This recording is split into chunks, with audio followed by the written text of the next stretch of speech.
Bonjour. Rencontrer des gens que je ne rencontrerai jamais ailleurs.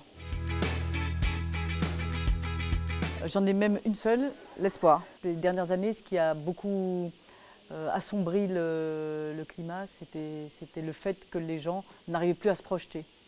Trouvaient c'était bien mieux avant, il n'y a de vent qu'un horizon sombre. Certaines personnes en tout cas, une des lignes de fracture aujourd'hui en France est vraiment celle-là. Celles qui sont côté soleil et celles qui sont côté ombre. L'avenir écologique, l'avenir de la planète, climat, toute cette reconquête-là, je pense qu'elle est aujourd'hui vitale. Enfin, je veux dire, si on ne le fait pas, je pense que c'est vraiment catastrophique. Très franchement, je n'en sais rien. Je pense qu'un pays peut difficilement se targuer d'avoir un rôle très moteur. Je pense que c'est plutôt en termes de pays néfastes et de pays voyous pour l'écologie que ça se joue que d'un pays qui va être vraiment tellement prodigieux qui va changer justement l'avenir de la planète.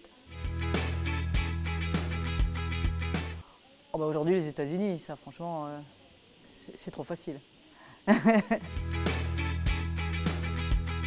Oui, bien sûr, c'est évidemment inquiétant. Et en fait, non, on se rend compte que d'autres pays partent dans l'autre sens, que les votes populistes ne sont pas la fatalité qu'on nous a décrite.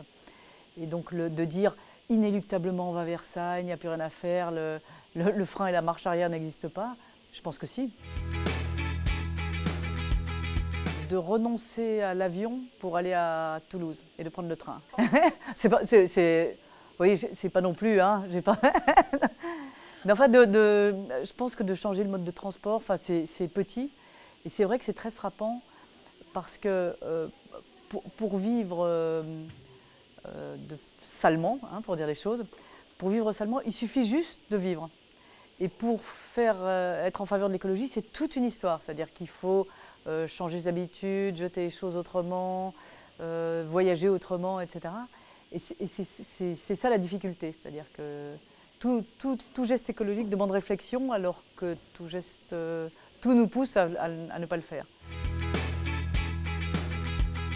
Au revoir.